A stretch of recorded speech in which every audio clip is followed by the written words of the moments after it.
When we place kids in groups initially, I send it out in the email.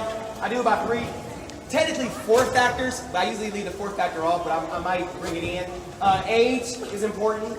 I feel like swimming is a very, very, very, very, very, very, very hard sport, and so you kind of need your peers to get you through it. And you need kids your own age, so if Molly's coming to practice, you're more likely to come to practice, that type of thing. You need your friends to kind of get you through it.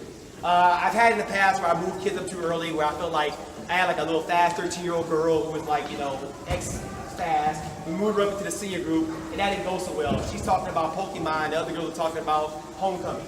And the locker room environment wasn't very well, and things didn't go very well. And they have a hard time adjusting to some of the sets, even though they were fast. Okay, that makes sense. The next one is skill level. A lot of times I've had parents come to me through my whole career, and they say, my kid needs to be pushed, my kid needs to be pushed, my kid needs to be pushed. And I tell them that the skills are important. So the kid is like swimming freestyle, they have something that's like blatantly errant.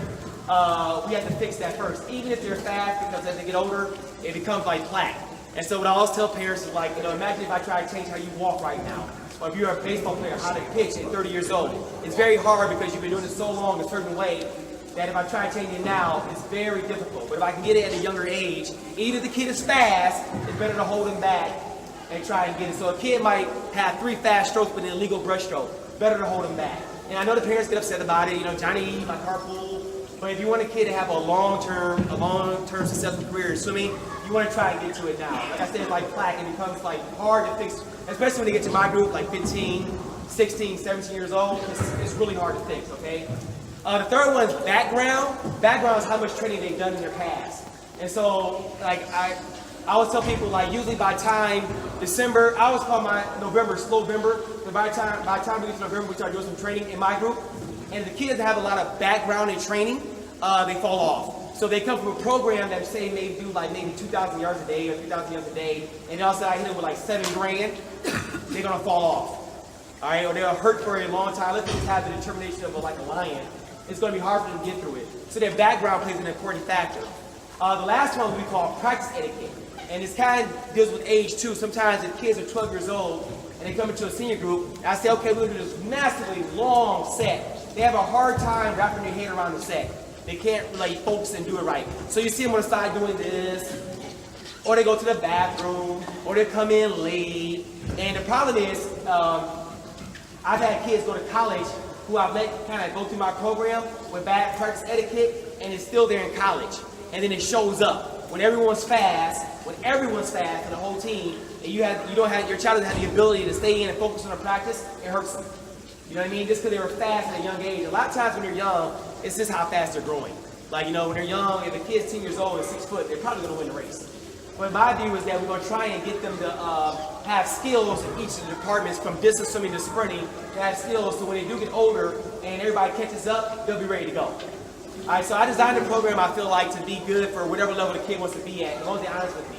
They say, hey, look, I want to be a good high school swimmer, fine. I want to be a good collegiate swimmer, fine. If I want to be at this level, fine. We'll try and get you there.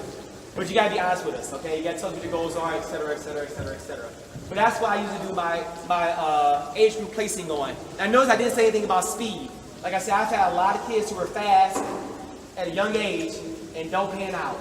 And I think those are the reason why. They don't have good practice etiquette, not good background. I didn't fix their stroke when they were 8 years old. And I feel bad now to this day because I've had kids go to college and fall off. Well, I think back to myself, I should have done that. And the parents like, oh, they're fast, they got quad 8 times, and they got this time. Oh, sure. And then all of a sudden, when they're older, it catches them. So what I tell people is I have a marathon view of swimming.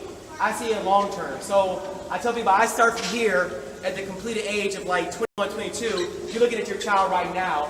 And sometimes we have different opinions because of that, but I have a long-term view of swimming, if that makes sense. I don't really worry about a whole lot where they are at that point. I see it as long-term, so as long as I'm giving the child what they need in the long-term, I'm okay. They don't have to be state champions at 12 or 8 or 10. I can't list the number of times I've seen kids who are really fast at a young age, even in high school, who are really fast at a young age, and you don't see them anymore. I mean, it happens all the time. And 1200 state meet, I just want the kids to have fun. Or 1200 JOs, district, just have fun, just enjoy the sport. High school, same thing, just have fun. Because it gets serious in college. In college, it consumes you. You're going 4 hours a day. and all you're doing is swimming. And maybe a little bit of weights, maybe some food, you're gonna miss every party. It's serious then. So right now, just have fun. Like you said, tell your kids to enjoy it, smile, make sure you're having fun with it, okay? If that makes sense. So right here I have the philosophy of the Lincoln Series, the marathon view. I don't really worry about how fast the kids are right now, like I said before. It's a long-term process. Like, how many of you ever heard of, what's that guy's name? Moffitt. This guy was so fast at 12 years old, his 200 IM was faster than the national 12 and under medley relay. That's how fast this guy was. You ever heard of him? Chaz Morton, that's his name. Chaz Morton, you ever heard of him? Chaz Morton? 12 years old, his 200 IM was faster than the national 12 and under medley relay. By himself, he was faster than the medley relay. At 12 years old. You ever heard of him? Have you ever heard of Ryan Lochte? Oh yeah.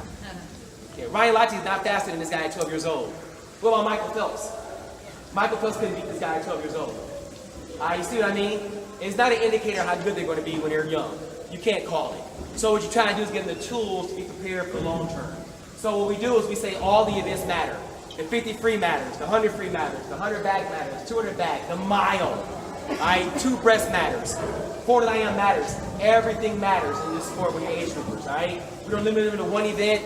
We don't pigeonhole them. Because I've had kids who were good backstrokers at 10, end up being breaststrokers at 18. Their bodies are going through changes. They're going through ups and downs.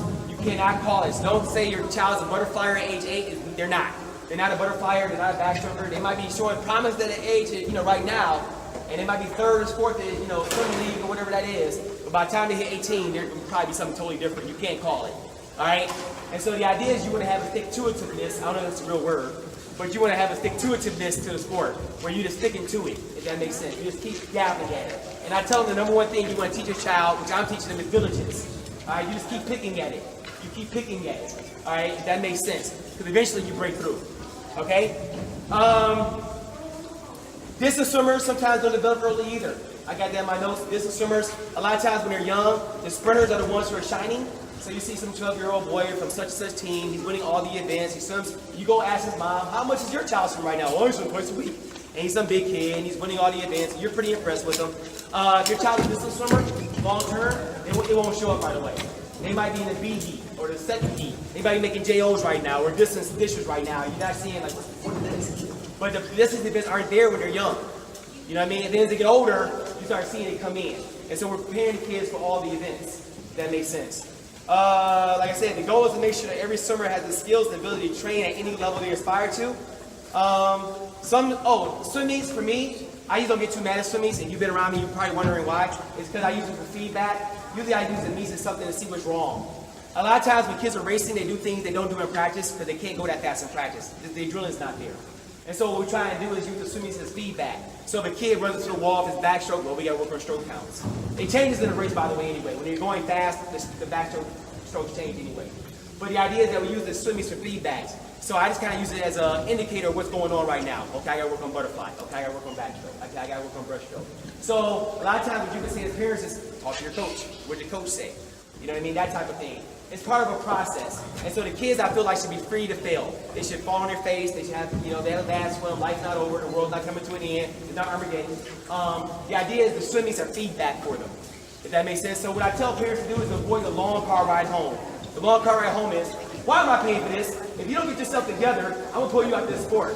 Why am I doing it? If you're not training hard right now, look, we don't even, we're going to cut this out altogether. So we tell them to avoid the long car ride home. All right? So we tell parents, say, hey, look, I love watching you swim. That's all you got to tell them. All right? My job is to shove them. Your job is to love them. Make sense? Okay, Coach Stacy, do you have anything to add right now? Ask questions, but I'm going to zip this pretty fast, okay? All right, so how does this work? Like Riley said, technique before training.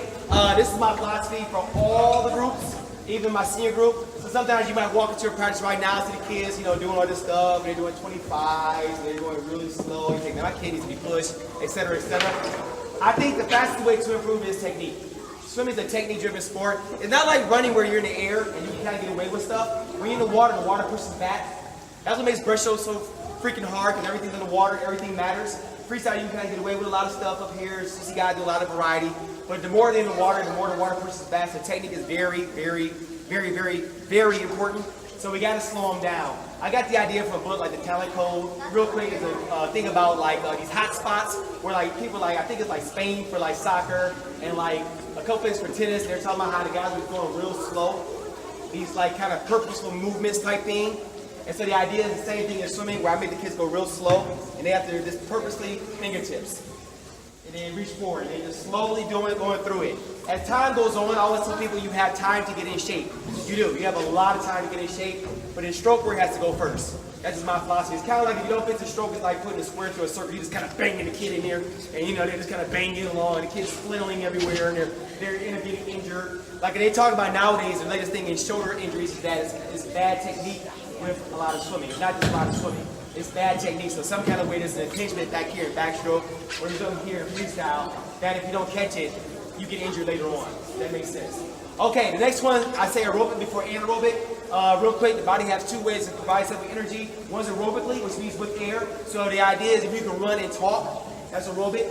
If you're running and you're sprinting and you can't talk, that's anaerobic, okay? Some clubs disagree with me on this, but this is where we are right now. I think the aerobic system goes first. It's kind of the foundation. The foundation is your aerobic system. The anaerobic system comes afterwards. Anaerobic would be like a swim meet. All right, that's your sprinting, all right? The only thing about it, it's a long, slow process, all right? But the rewards are vast, all right? The kid can swim a lot of events. They recover faster. A lot of times, as I say in championship meets, watch out for Sunday. Kids walk in kind of like this on Sunday. I want my kids walking in ready to go on Sunday. If the meet goes from Wednesday to Sunday, they got to be able to swim 5 days fast. At the NCAA meet, you can swim like 13 events within 3 days. Yeah, that's a lot of racing. So I feel the aerobic system has to go first. The anaerobic system kind of sits on top of that, if that makes sense. So when they're young, like Ronnie said, in Stacey's group, Maria's group, they're doing a lot of slow swimming, aerobic. When they get to my group, I start doing a little bit more of the fast stuff. And when they get to college, they do a lot of fast swimming. Okay, so I feel like I get them in shape aerobically first, anaerobically second. If that makes sense, it's kind of a progression. I kind of flow. That's my marathon view of swimming, where I said to myself, I want to make a Michael Phelps, how do I do it? Well, Michael's doing this much now. At age 12, what was he doing? At age 16, what was he doing? At age 8, what was he doing? And I went out and tried to find that stuff out. That's how the program is designed. Does that make sense? Okay, let's see. Blah, blah, blah. All right, culture of excellence, all right?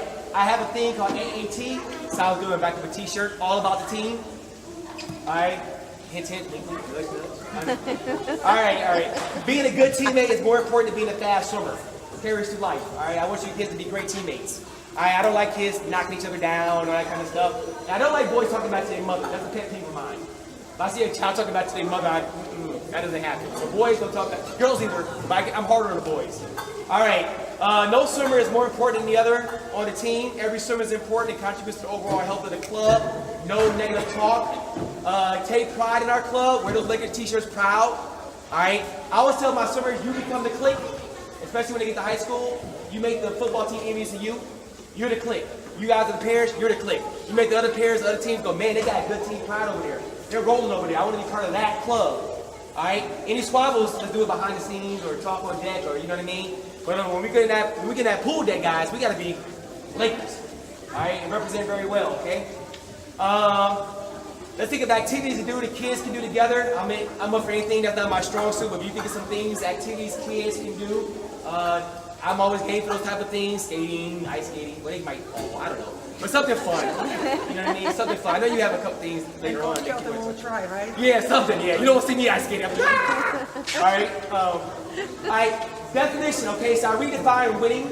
A lot of times people really worry about winning a lot. Winning is about pushing yourself to your limits.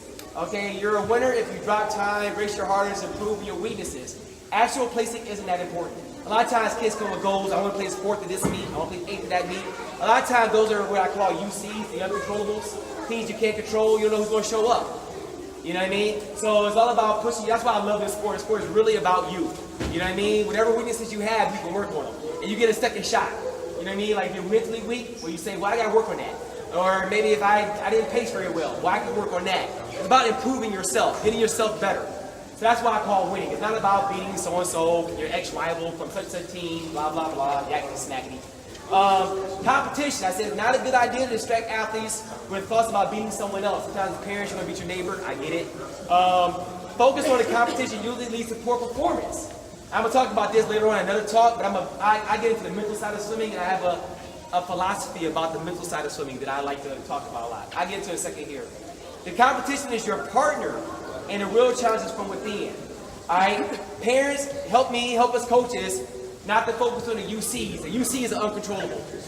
How cold the water is, who the referee, you got DQ'd in this meet a year ago. That's a UC. UC is like, look at the heat sheet, I got to race her, that's a UC.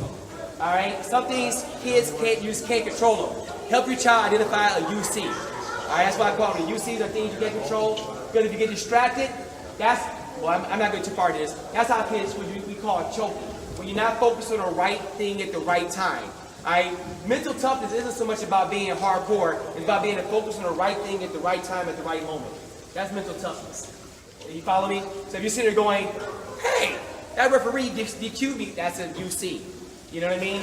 And so another one, I say, please refrain from doing like private lessons outside the coaching staff. We try to be consistent. Sometimes people think like the private coach always gets the credit, and then we get blamed for the bad swims. Well, you used to do what we told you to do. That type of thing.